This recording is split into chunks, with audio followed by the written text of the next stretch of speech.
Varžybom pasiruošę, galvoju, ta prasme nusiteikę kovoti, aišku, čia dėl ko mes atvažiavome ir dėl ko mes stengiamės tas 6 varžybas.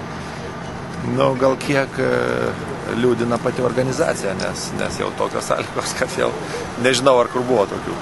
Nu, jeigu viešbutį iš kambario negali išeiti, jeigu viešbutis baisus, tokių 3 žvaigždučių, kartu gyvenam su fanais, ta prasme, taigi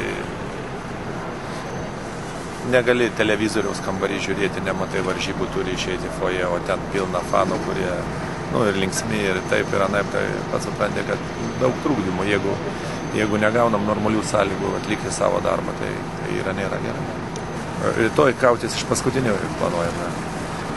Geras varžovas, stiprus varžovas, tikrai žaidžia gerą krepšinį ir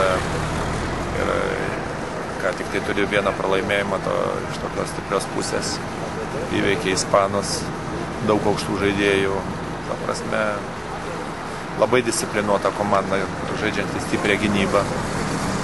Nu, stengsime surasti kažkokių tai tokių niuansiukų, o kaip ten bus, kaip ten paveiks, matysim rytoj.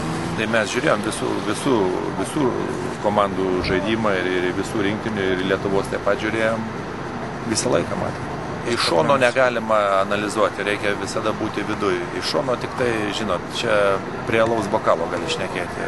O kas ten pas juos viduj, kaip buvo, gal kažkiek nepasisekė, gal tas pralaimėjimas pirmas Turkijai jiem, gal kažkas pervertinta buvo, suprantat, aš nežinau. Čia jie turi pasakyti, jie geriau žino. Tai kai kažkas iš šono, kaip aš galiu juos analizuoti, nebuvau nei vienoje treniruotėje, nemačiau daug draugiškų rungtynių, nieko nežinau ir dabar analizuosiu kodėl. Bus nerimta labai.